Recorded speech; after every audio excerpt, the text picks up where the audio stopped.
Татарстан министрлыклары тармакларны цифрлаштыруга әзерләнә. Концепцияны республика президенты кушуы буенча эшләгәннәр.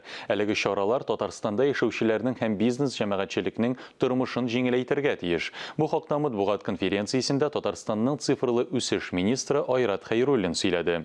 Әлегә республика масштаблы вакыйга Казан Digital Week форумы әзерләнә. Онлайн форум дөньяның меңләгән белгечен һәм спикерларны берләштерәчәк. Ашыгыш ярдәм машина йөртүчесе иң кыска юлны сайлый. GLONASS системасы ярдәм итә. Мәгълүматлар ашыгыш ярдәм хәрәкәте өчен светофорлар төзелә торган мәгълүмат үзәгенә хәбәр ителә. Birinci etapı biz 2016 yılda күрсәттек.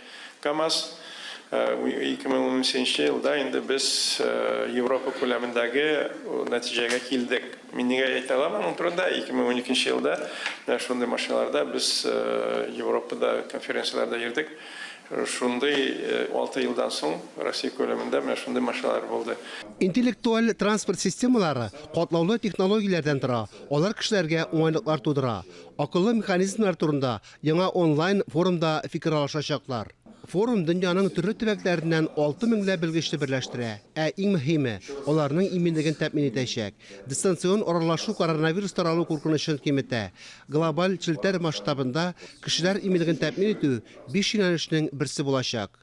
И мы ставим себе задачу в рамках данного форума, в рамках данной конференции. Безнең төп бурыч республикада бу аланнарны формалаштыру өчен чит илләрдә нинди технологияләрнең куллануын билгеләү.